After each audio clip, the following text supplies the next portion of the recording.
Growing up, I was the person in my family who would always misplace my shoes and keep everyone waiting for me in the car. My bedroom was basically a small museum, and I had a million hobbies that I pursued all at once, which ultimately meant that I was good at, well, none of them. And then I found Matt devout. Hey, what up, guys? Like everyone who finds Matt's videos, it wasn't long before I started my own YouTube channel, and soon enough, I became a devout minimalist. And I mean really devout. But in 2022, my dumbass joined the Marines. That didn't last long. I was medically discharged before I could even graduate recruit training. See these feet? All kinds of fucked up. Even though I literally owned nothing in boot camp except a few letters, by the time I got out, something had changed. I started noticing a lot more stuff making its way into my life, and over time, I started calling myself a minimalist less and less. And now, I barely even talk about it. So in this video, I want to figure out why this is happening and how I can incorporate minimalism back into my life effectively, and hopefully give you some ideas about how you can do the same. When I first moved into this apartment, everything was perfectly organized, perfectly clean. It was a minimalist wet dream, honestly. After living here for almost a year now, things have gotten just so out of hand. I mean, let's just start with the kitchen. I went from having exactly one of everything to not even knowing what I have in these cabinets. See? I didn't even know I had a coffee maker. I forgot about that. That's a piece of When I shit. first moved in, I could flex that I only had one of each utensil. But now that getting enough calories in every day is my priority, I switched to just using plastic utensils. That way I don't have to worry about dishes, and I can just get the calories down. I know it's a little wasteful, but at least for now, it's what works best for me. One way where I know for certain the military affected this is with this guy. It's basically a bug-out bag with everything I need to not die. It's great. I value being prepared for all eventualities more than I ever did before I enlisted. So I have stuff like this all throughout my apartment and my car. I'd show you what's in here, but when the zombies come, I won't be sharing. Get your own bag. The real problem though is the studio. Tripods are the single fastest way to clutter up any space.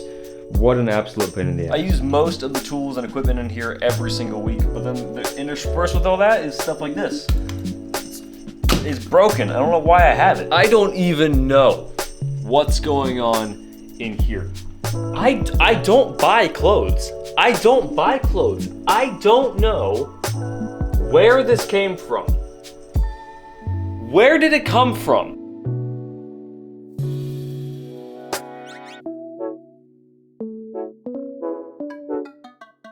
A lot of the stuff that's cluttering up my apartment is also the stuff that's actively pushing me towards my goals, towards accomplishing my goals.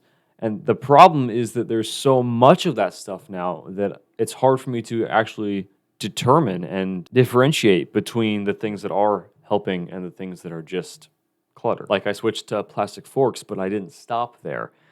Every time I go to fast food, I grab a plastic fork thinking, oh, hey, I'm saving money because I'll be able to use this, right? This is going to help me with my goals. And in theory, yes, but realistically, I never end up using those. And so they just clutter up my drawer, which is now packed full of random utensils. And in my mind, I can justify that because it's going to help me. It's going to be more convenient for me to eat now. It's going to help me get the calories down. It's going to help me accomplish my goals. But in reality, it's just excess. But minimalism isn't just about stuff. It's about what we choose to do with our time as well. I've been interested in business my entire life, and in 2023 I went full force, not just on this channel and the media company surrounding it, but on a litany of other side businesses. I made a point to say yes to everything related to business to try and learn as much as I can. I dabbled in e-commerce, real estate brokerage, copywriting, multiple types of marketing, Discord monetization, UGC, social media marketing, and one more thing. I did it all. I joined network after network to listen in on new conversations, to advance to new rooms, and to increase my overall own worth. That's why I can afford to pare down my business today to focus on what brings me the most returns and the most value in my life. Labenda Media. Now, being a filmmaker, I need a lot of tools. Tons of camera equipment, more props than I can count, some for my own businesses and some for client projects. And knowing that some of them can get reused means I'm never eager to get rid of any of them, like this Barbie fishing pole.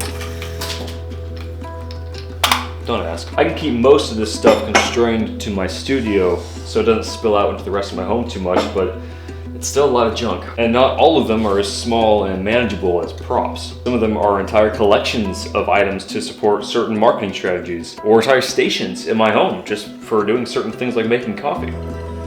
Then again, why on earth would any of my businesses need something like that?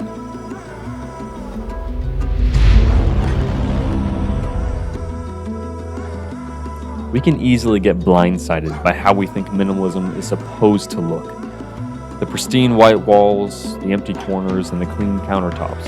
And while these things are great benefits of minimalism and living a simple life, it's not what minimalism is about. This place used to look like that, and I've spent the past week kind of trying to get it, a little bit closer to that point, but ultimately that's still not what's supporting what's most valuable to me right now, what I want to do with my time. All this gear, cluttering up all my corners, that does. What minimalism really comes down to is simply living within your means and only holding on to what brings you genuine joy, value, or utility. Minimalism isn't about getting rid of everything in your home. It's about being intentional with the things you bring into it. I have collected a pile of things that why do I have? I don't know. What's this? It's a thing. I don't even know what it is. Bunch of freaking clients who sent me extra products that I didn't need. There's the old coffee maker that I forgot I had. Actually, these are awesome. Actually, you can keep those. There are two mice. Two, not one. There are two, as it turns out. A bunch of stuff we couldn't sell at the store, and I found these in my bathroom. Scentbird. It's not sponsored. It's that like a monthly subscription to colognes because I think colognes are cool. I tried it for 3 months. I didn't like anything they sent me. I didn't throw them away. I still have them. 2 of them don't have a case, so now I'm permanently afraid of dropping them. And this one is okay. It's okay. I'm never going to wear it. Why do I have it? Am I a fraud? I'm just realizing that now. I should probably get rid of some of this stuff. Okay.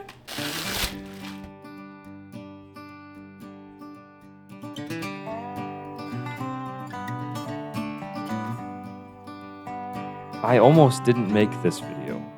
Not because I didn't want to, but because I saw that no one was really talking about it anymore. But I realize now that's a good thing. It means we've adopted the core values of minimalism into our society to some degree. It's not exciting anymore because it's finally understood. And the most important thing to understand is that it doesn't matter what you call yourself. We could all benefit from being a little more intentional about what we allow into our lives.